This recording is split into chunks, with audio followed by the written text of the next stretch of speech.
Hello mga Mars, kamusta na? Ito nga, Sabado ngayon. Magluluto ako ng tanghalian namin. Ginisang ampalaya at adobong baboy. Siyempre, una, prepare muna natin yung mga ingredients na gagamitin natin. Ayan, nagdikdik na nga ako ng bawang na gagamitin natin at sinunod ko na rin hiwain ng mga sibuyas.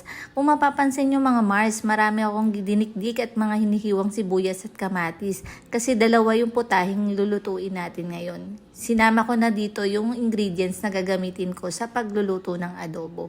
So ayan, naglagay lang ako ng tubig sa mangkok at lalagyan ko ng konting asin yan para diyan ko ibababad yung ampalaya na ating hiniwa. So, ayan, kayurin ko lang muna yung mga buto ng ampalaya. So, maganda yung nabili nating ampalaya, kakaunti yung buto niya. So, ayan, hiwain lang natin ng tamang laki. Hindi masyadong manipis, hindi rin ganun kakapal. Para masarap pa rin siyang nguyain habang pag kinain na natin.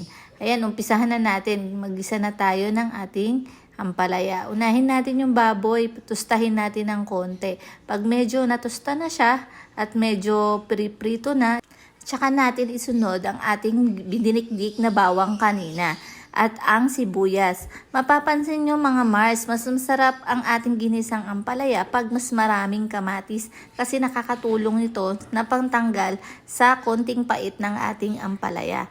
Ayan, naglagay din ako ng pork cubes, tapos syempre, paminta, pampalasa at isang basong tubig. Hayaan lang natin siyang kumulo mga Mars at saka natin isunod yung ibinabad nating ampalaya dun sa tubig na may asin kanina.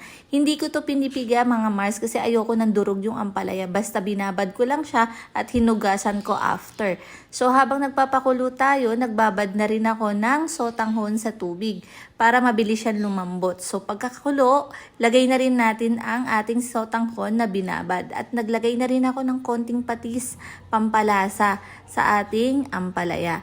Ayan, medyo luto-luto na siya. Pag medyo na-steam na siya, isunod natin yung binati nating itlog. Naglagay ako ng 2 itlog dyan. So pakuluan lang natin hanggang sa maluto at medyo matuyot-tuyot yung sabaw.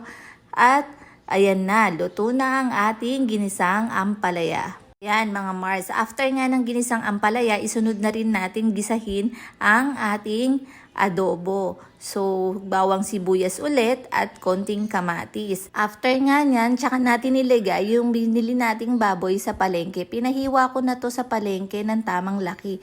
Kasim ang parte ng baboy na ating pinili para mas madaling palambutin. So, naglagay na rin ako ng paminta at tsaka pala mga mare, naglalagay ako ng oyster sauce sa adobo. Tapos, konting toyo at syempre lagyan na natin ng konting tubig para sa ating pagpapakulo para palambutin ng baboy. Ayan, pag medyo kumukulo-kulo na siya, halu-haluin lang natin ng konti at saka natin ilagay ang ating suka. Timplahan lang natin sa tamang asim yung suka na ating ilalagay.